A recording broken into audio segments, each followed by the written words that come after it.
Hi, and welcome back to Wounded on Sixes. Today we're going to be taking a look at my Tau Auxiliary Cadre list that I've been running over the last few weeks and having a lot of success with.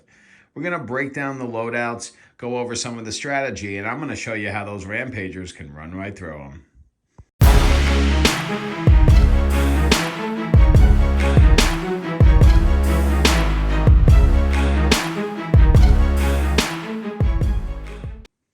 So starting off the list, we have 3x3 Krootox Riders, and these guys are a very unique unit in the Tau Codex because they are a charging unit that can actually do some damage.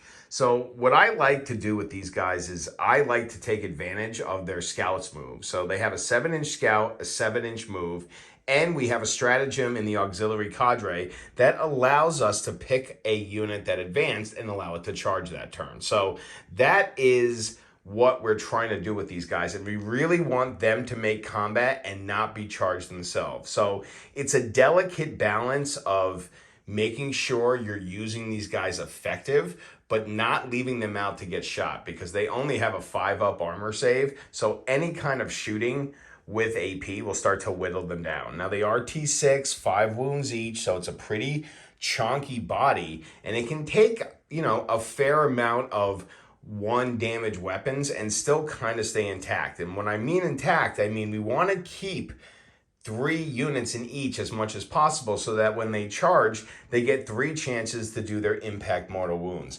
Their impact mortal wounds are pretty good. You proc them on 4s, and then all the 4s you get to roll D3 mortals. So they can do a fair bit of damage. Add in the lance on their hunting lance or their hunting blades and the sustained hits from the Krootox fixed. We're talking a lot of attacks and some mortal wounds in there. Now, again, you need to pick your targets with these guys. You want them laying in wait, and you want to put them into light and medium infantry if possible. They're not very good against big units, tanks, demons, anything that's got a lot of AP and can take away wounds really quickly. These guys will just fold to them. But if you bring them into some larger infantry units, they can do some damage. They can basically almost kill a unit and hopefully survive long enough to stay in combat again. Another thing that I really like to do is that if I get to go first, I like to pair one of these with my Ghostkeel, because with the Auxiliary Cadre, if we're wholly within 6 inches of that Ghostkeel, we'll have 18-inch loan op. The Ghostkeel already has 12-inch loan op. That can protect one of our Krootox Riders for a little while we're setting up, and then make sure that it gets that charge the next turn. We do have that advance and charge, remember, so we can set up an advance and charge each turn. And if we get to go first, I like to deploy these guys very aggressively. A lot of times when people are playing Tau, they don't want to set up on the line and they're going to respect your big guns. That really helps in this detachment because we have the ability to scout up really quick. If we get first turn, we're going to be able to move up very quickly into space. If we don't get first turn, we have the ability to move our Krootox Riders out of harm's way, although there probably won't be much things lining up in the open against our Tau army. So these guys are an absolute must. I don't want to forget my lone Krootox Rider. I prefer the Rider over the Hound simply because the Rider has OC. He's got a gun we don't care about, so he's really good at being an action monkey. He's hard to shift from a corner because he's just a little model. He's also fantastic for being by one of our Riptides when we want to proc the +2 strength stratagem on one of them, bringing him up to strength 12, -3, flat 4. If you add in the fact that the target of the Riptide is within 9 of another Kroot model, he's now getting an extra AP, so we're looking AP 4, flat 4, making the Riptide really, really dangerous. So to me, for 40 points, I have units that can do what the Hounds do. This guy can hold down an objective and do actions for me, so that's good enough for me. Chugging right along, we got a unit of 5 Vespid, and the Vespid are just great scoring monkeys, really good at getting those secondaries, particularly the ones like engage on all fronts, behind enemy lines, sabotage, and established locus. So there's a lot of different secondaries that they can do. You can start them in your backfield, which I like to do, and then pick them up at the end of your opponent's turn. They're also really good against any of those light infantry units that have like reactive moves to bring them about a wall. You can pop these guys up at the end of your opponent's turn, drop them within 9, and shoot away those little pesky units that you might see in like Eldar or Drukhari. Very, very nice to have this unit around because they just score you a lot of points and help you to win games. We then come to 2 units of 10 Kroot Carnivores. These guys are not that good. Their stats are just okay, but they do a lot in this list. So I like to deploy them very aggressively, and I will say deployment is very important in this list and for this detachment. So I like to deploy them aggressively because I don't really care which turn I go with them. I have a plan to use them whether I go first or second. So if I end up going first, it's pretty easy. They're already deployed in an aggressive position. I scout them 7, I move them 7, hell, I may even advance them then just to get them up into the middle of the board as much as possible. What I'm trying to do is I'm trying to move block, and I'm also trying to give my opponent some targets to try to shoot at to hopefully get them to come out in the open so that the next turn my Tau can take them out. Another thing that I like about that plan is that if they don't kill them, and it's pretty easy to kill them because they only have a t-shirt save. If you can get some in cover, you're going to help that a little bit. Plus they have that stealth, so they may be able to miss some shots. But if they don't end up killing the unit that we scout, move, and advance going first, they either have to send something out to try to charge it, which will just get dead from our Tau the next turn. And if they don't do that, we then have a Kroot unit that's very close to being within 9 of all the targets for our Tau the next turn to give them +1 AP with the Auxiliary Cadre detachment rule. So that makes them very, very important for our going first game plan. If we go second, we don't care. We're still going to deploy these guys pretty aggressively because we get the 18-inch loan op from the Auxiliary Cadre, and that first turn is probably the best time to use that 18-inch loan op because we're going to be bunched up in our deployment zone. We want to try to keep them within 6 if we can, so we get that 18-inch loan up. We still will probably be aggressive with them, though. We'll probably still scout them up into the middle of the board as much as we can, simply because we want our opponent to bait their units out and try to maybe remove some of those Kroot screens from our lines. All that's going to do is be advantageous for us because now our opponent is moving things out to try to clear away our 60-point screens, and they're just going to get clapped back by the Tau in the next turn. So the Kroot Carnivores, they play a very important role despite not being a very good unit. Again, if they last to turn 2, I'm happy. If they move block, if they board control for a turn or 2, hell, they also have fieldcraft, so they can sticky an objective if they stick one, maybe on the sides in no man's land. Very, very effective unit. I recommend being very aggressive with them and not worrying about them dying because they're going to do that anyway.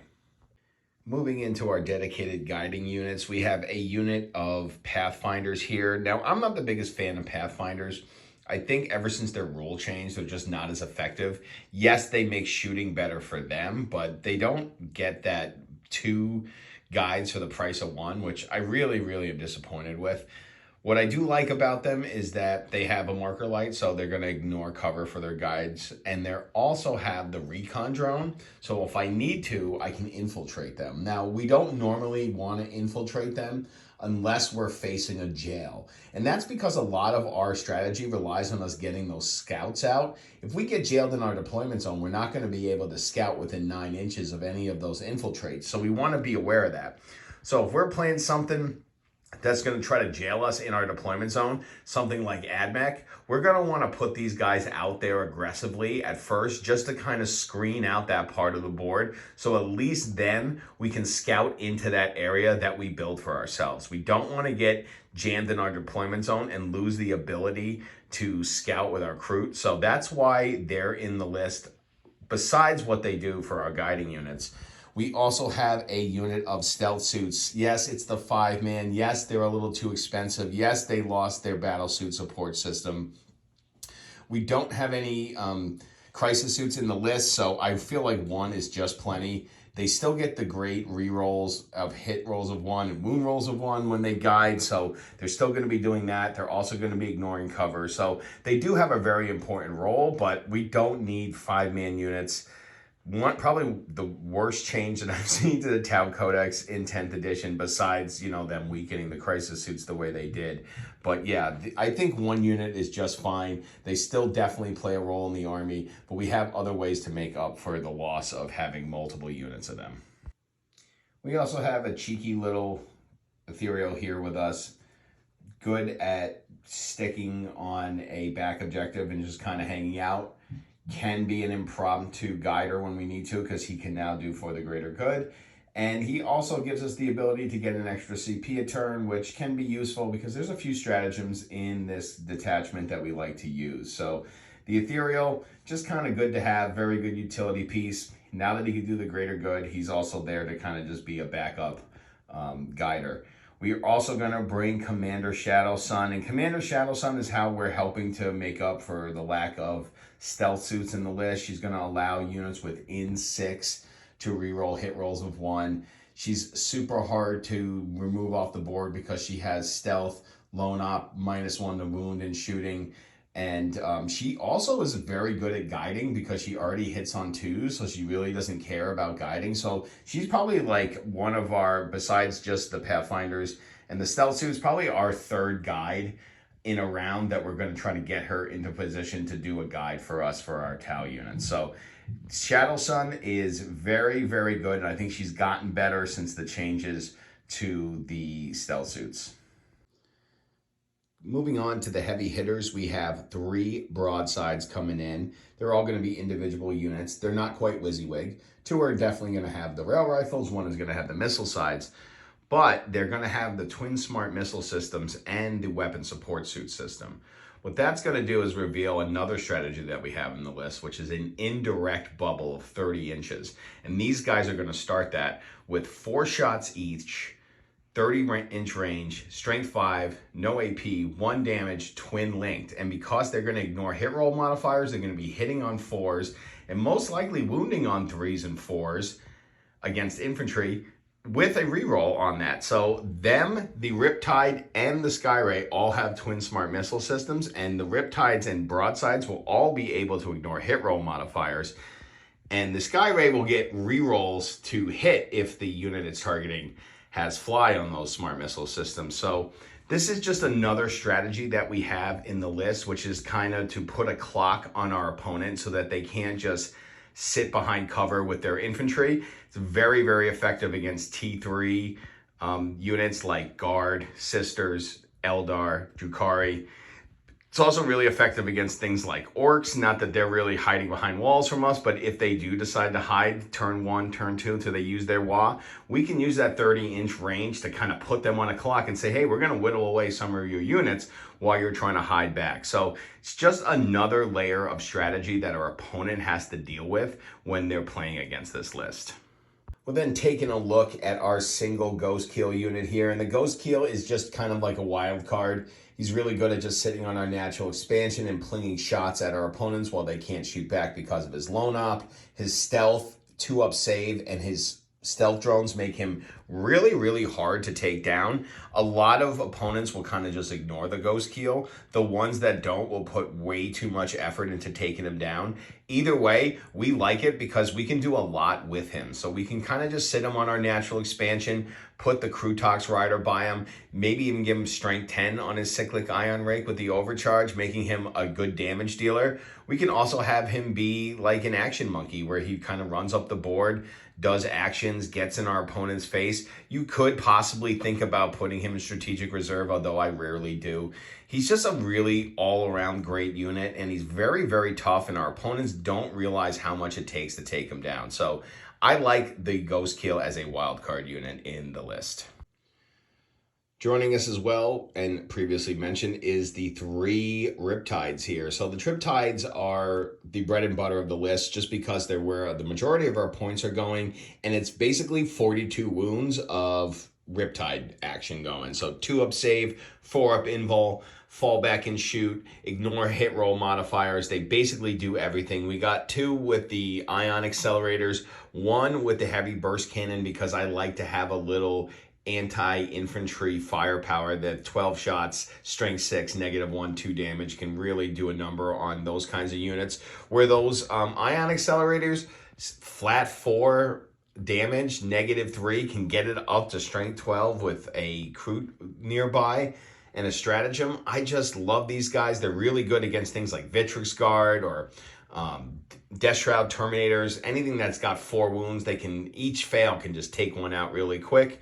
They also have the Twin Smart Missile system, so they're going to be adding to the volume of firepower. They each have 3, so if you add those 3 with the 4 each on the broadsides and the 6 from the Skyray, that's 27 indirect shots. They can really do a number on things. And a lot of opponents that I've noticed, like, they'll get done dealing with our Kroot, they'll get done dealing with the Ghostkeel, and then there's still 3 Riptides for them to deal with. So these guys, I like to kind of just stick on the gun line, preferably next to Shadowsun, and just have them pling away at our opponents. They're really hard to deal with. And again, they bring a whole new level of strategy that our opponent has to deal with. They have to deal with our scout moves, our aggressive moves with the Kroot. They're going to have to deal with our indirect, and then they're going to have to deal with 3 Riptides. So the Riptides are really important. I know they went up in points. I still think they're worth it because they just bring so much, and 3 is just so hard to take down. Yes, we do have some bad matchups where they may go down. You may take out 1 or 2, but I've yet to lose all 3 in a game. Finally, we're going to round out the list with a single Skyray. And yes, this guy did go up in points, but again, I still think that he's worth it. The missile racks are fantastic, especially against big flyers like Primarchs and anything that's just like really hard to take down, that's up in the air. Those guys can really, really do a number with full rerolls to hit and full rerolls to wound. Also going to be contributing to the Twin Smart Missile System spam. Going to make sure that we get 6 more shots on top of what we already have from our broadsides and Riptide. And this thing is just an all-around great tank unit. T10, 3-up save. If we can keep it in cover, it's not that easy to take down. It does have a lot of wounds, so you know you're going to have to put a lot into it. And there's so many other threats that our opponents are going to try to be dealing with that the Skyray may go untouched, and a lot of times it does, as long as you're not super aggressive with it. So I really like the Skyray. I still think it's worth it. I think it's a slight edge over the Hammerhead now, but yes, the Skyray, definitely a great unit to have. In conclusion, this is a really powerful list, but it's a difficult list to pilot. There's a lot of moving parts. The detachment rule itself is going to have you measuring a lot to make sure that your Kroot are wholly within 6 of your Tau to get the lone op, and that your Kroot are within 9 inches of the enemy unit so that your Tau can get that AP. But like, if you can get that cadence down, and then also make sure that you're paying attention to each of the layers of strategy. So using those scout moves effectively, making sure you're not wasting your Krootox Riders, using the 30-inch indirect bubble to force your opponent out into the middle of the board. Like, those kinds of things are going to be really important. And then you also have like the intricacies of making sure that your guiding units are on target to take advantage of all the movement shenanigans that you're doing. So difficult list of pilot, but if you can get the strategies working all in synergy, it's a lot for your opponent to deal with. You have a lot of bodies here, and you have a lot of like toolbox units that you can do a lot with. So let me know what you think about this list down in the comments. Go ahead and like and subscribe if you haven't. And thanks for coming back for more Wounded on Sixes.